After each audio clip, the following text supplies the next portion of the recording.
Dans ce TP, nous voulons étudier la protection du fer par électrozingage. Pour cela, nous cherchons à réaliser une électrolyse dans laquelle la cathode est une plaque de fer et l'anode est une plaque de zinc.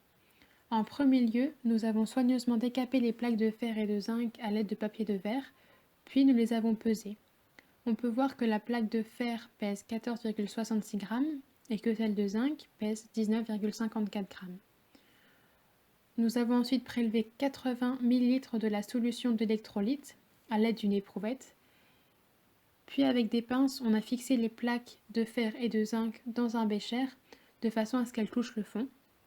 Puis nous avons ajouté les 80 ml mesurés précédemment. Nous avons ensuite placé le bécher sur un agitateur magnétique afin d'avoir une solution homogène. Puis nous avons fait le circuit électrique avec un ampèremètre et un générateur que l'on a allumé de façon à avoir une intensité constante d'environ 0,5 A pendant toute la durée de l'électrolyse, soit pendant une durée de 20 minutes. Et donc au bout de 20 minutes, on a retiré les plaques, puis nous les avons séchées délicatement au sèche-cheveux pour pouvoir ensuite les peser une nouvelle fois. On voit que la plaque de zinc pèse désormais 19,34 g et que celle de fer pèse 14,9 g. Donc la plaque de zinc a une masse plus petite qu'au début, tandis que la plaque de fer a une masse plus grande qu'au début. Et on peut voir sur la plaque de fer un dépôt de zinc. Lors de l'électrolyse, le zinc se dégrade et devient des ions zinc 2.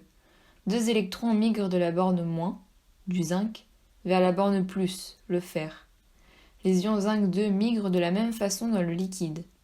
Ainsi, en arrivant sur la plaque de fer, ils vont rencontrer deux électrons et se retransformer en zinc, qui va se déposer sur le fer. Calculons maintenant la masse de zinc théoriquement récupérée. La masse de zinc est égale à la masse molaire de zinc fois la quantité de matière de zinc. La quantité de matière de zinc est égale à la quantité de matière d'électrons divisée par 2, laquelle est égale à la charge électrique divisée par la charge transportée par une mole d'électrons. La masse théorique de zinc est donc égale à 0,2 g.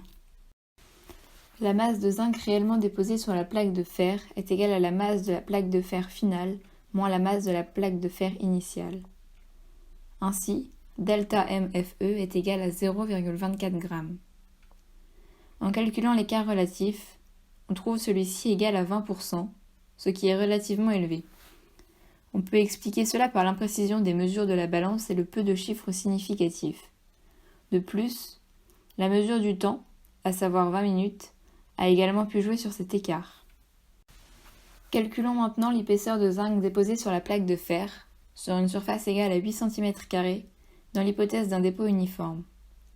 L'épaisseur est égale au volume divisé par la surface, donc à la masse divisée par la masse volumique fois la surface. L'épaisseur est égale à 0,04 mm, ce qui est très faible. Il n'y a donc qu'une fine couche de zinc déposée sur le fer.